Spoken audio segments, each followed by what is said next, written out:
Thinking স্কুলের একটা বড় কাজ হচ্ছে গিয়ে আমরা আসলে কিভাবে চিন্তা করি এবং আমাদের এই চিন্তা করার যে এনার্জি সেটা আসলে কোথায় যাচ্ছে সেটা নিয়ে কিন্তু আমরা প্রায় আলাপ করি। তো আজকের বই হচ্ছে গিয়ে থিঙ্ক লাইক এ মং, মানে আপনারা এই বইটা কিন্তু দেখেছেন যে যেই শেঠির এই বইটা থিঙ্ক লাইক মং, এটা কিন্তু বেশ একটা পপুলার বই। এবং পপুলার বই হওয়ার একটা বড় কারণ হচ্ছে গিয়ে উনি আসলে কনভেনশনাল যত উইজডম আছে এর পাশাপাশি আরো পৃথিবীতে যত ধরনের উইজডম আছে সেগুলো কিন্তু একটা জায়গায় উনি নিয়ে এসছেন। এবং সবচেয়ে বড় ব্যাপার হচ্ছে যে ওনার এই বইটা খুব বেশি উনি ডিফিকাল্ট করেনি। তো এটাকে মাত্র 3টা চ্যাপ্টারে ওনারা উনি ভাগ করেছেন, যে যেই 3টা চ্যাপ্টার নিয়ে আসলে আমি আলাপ করতে চাই। তো আসলে থিঙ্ক লাইক এ মং, মানে আমি ব্যাপারটা এভাবে দেখি যে এই বইটা একটা পার্সপেক্টিভ দেবে যে আমরা আসলে প্রতিদিন কিভাবে চিন্তা করি, কিভাবে আমাদের নেগেটিভ এনার্জি আমাদেরকে প্রবলেমেটিক একটা জায়গায় নিয়ে যাচ্ছে। এর পাশাপাশি আসলে can you identify yourself, যে আপনি, বিকজ দিন শেষে আমি যে জিনিসটা বারবার বলি যে আপনি যেটা চিন্তা করেন সেটাই কিন্তু আপনি, মানে আপনি যেটা চিন্তা করেন সেটাই আপনি। এখন আপনার চিন্তা যদি নেগেটিভ হয় তাহলে আপনি আস্তে আস্তে নেগেটিভ হয়ে যাবেন, আর আপনার চিন্তা যদি পজিটিভ হয় তাহলে কিন্তু আপনি আস্তে আস্তে পজিটিভ হয়ে যাবেন। তার মানে হচ্ছে গিয়ে আপনি যেটা চিন্তা করেন সেটাই আপনি।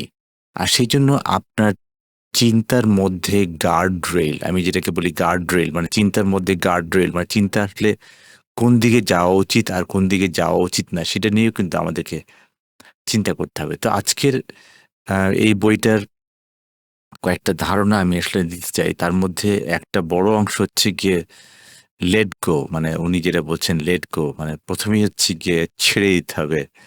পরে হচ্ছে গিয়ে গ্রো, মানে কিভাবে গ্রো করতে হবে। আর লাস্টের চ্যাপ্টার হচ্ছে গিভ। যেমন আমি আসলে এই জিনিসটা খুবই বিশ্বাস করি যে গিভিং অ্যাওয়ে, যেমন আমি আমার লাইফের একটা বড় অংশ সময় কিন্তু আমি পেয়েছি আমি সামরিক বাহিনী থেকে পেয়েছি, আমি আমার বিভিন্ন অর্গানাইজেশন থেকে কিন্তু আমি পেয়েছি। এখন I have to give back. আমি যেহেতু একটা লম্বা সময় মার্কিন যুক্তরাষ্ট্রে ছিলাম, ফিলান্থ্রপিক কাজগুলো, মানে ফিলান্থ্রপির যে কাজগুলো সেটা কিন্তু আমি দেখেছি যে আসলে কিভাবে একটা দেশ giving back, just giving back, কিভাবে এটাকে একটা ব্যালেন্সিং করে, যেটা আমাদের ধর্মে বহু আগে কিন্তু বলা আছে, যে জাকাতের ব্যাপারটা, তারপর নলেজটাকে শেয়ার করার ব্যাপারে। সো আমি যদি এই বইয়ে আসি সেটা হচ্ছে গিয়ে প্রথমে হচ্ছে গিয়ে লেট গো, মানে প্রথম চ্যাপ্টারটা হচ্ছে লেট গো। লেট গোর মধ্যে একটা অংশ হচ্ছে গিয়ে আইডেন্টিফাই অ্যান্ড রিলিজ নেগেটিভিটি, মানে আপনাকে কিন্তু আইডেন্টিফাই করতে হবে যে what are the unwanted baggage, কোন কোন আনওয়ান্টেড ব্যাগেজ যেগুলোকে আপনি আসলে টেনে বেড়াচ্ছেন সারা জীবন ধরে। আপনি আনওয়ান্টেড কিছু কিছু ব্যাগেজ আছে যেটাকে আপনি টেনে বেড়াচ্ছেন, এবং সেটাকে কিন্তু আপনাকে ছোট করে ছোট করে নিয়ে আসতে হবে। এরপর হচ্ছে গিয়ে over thinking, overcoming the over thinking, যেটা আমার জন্য হয় যে আমি যেহেতু প্রচুর বই পড়ি, সো আমার অনেক সময় ওভার থিঙ্কিং হয়। বাট আই উড সে এই বইটাতে আপনি আসলে একটা ধারণা পাবেন যে কিভাবে you have to train your mind, আপনি আপনার মাইন্ডকে কিভাবে ট্রেন করতে পারবেন বা ট্রেন করবেন যে পেছনে পেছনে পড়ে থাকা যাবে না, that you need to train.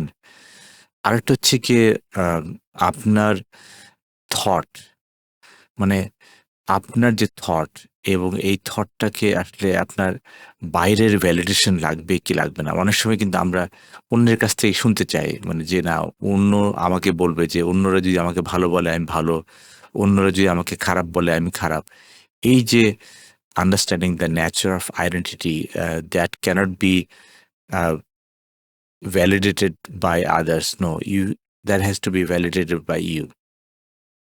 Second যে অংশটা এসছে সেটা হচ্ছে গ্রো, মানে you have to be able to cultivate self awareness, যে আসলে আপনার ভ্যালু আপনি জানেন কিনা, আপনার পারপাস আপনি জানেন কিনা। এটা একটা বড় ইস্যু যে আপনার ইন্টেনশন, মানে আপনার ইন্টেনশন কি আপনি জানেন সেটাও কিন্তু আপনাকে দেখতে হবে। এবং এর পাশাপাশি এই ভয় আমরা যেটা পাই সেই ভয়টাকে কিভাবে ট্রান্সফর্ম করতে হবে যাতে আমরা সামনে আগাতে পারি, গ্রো করতে পারি। বিকজ আমি যখনই ভয় পাই তখনই কিন্তু আমি নড়ি। সো আমাকে ভয়টাকে ক্যাপিটালাইজ করতে হবে যে কিভাবে আমি গ্রো করব। আর finally of course you learn from everybody, I learn from everybody. Tell you friendly, I learn every day and I learn from everyone. So এই জায়গাটা কিন্তু বুঝতে হবে যে we have to have the idea of embracing each others idea, যে উনি কি বলছেন সেটা কি আমি নিতে পারছি কিনা। এটা একটা বড় ইস্যু যে you have to be able to learn, like এই বইটাতে অনেক কিছুই বলেছে সেটা কি আমি কি দিতে পারছি কিনা। You have to be able to learn. Final যেটা হচ্ছে গিয়ে গিভ, যেটা আমি খুবই বিশ্বাস করি। সোসাইটিতে বাস করতে হলে লাইক আমার লাইফে আমি অনেক কিছু পেয়েছি, এখন আমাকে তো এটাই ফেরত দিতে হবে।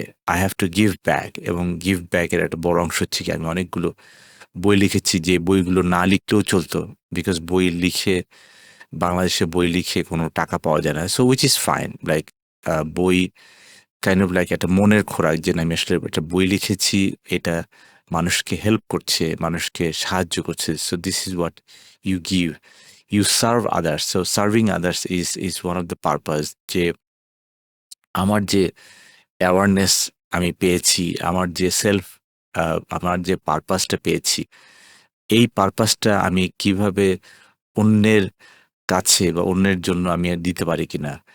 তারপর হচ্ছে গিয়ে কিভাবে আসলে আমরা আমাদের এই থট প্রসেস, ধরা যাক এর পেছনে যে থট প্রসেস আছে সেই থট প্রসেসটা অন্যের অন্যকে দেওয়া যায় কিনা যাতে উনারা উপরে উঠতে পারে। বিকজ উনারা যখন উপরে উঠবেন, ইয়োর গোল ইজ অ্যাচিভড।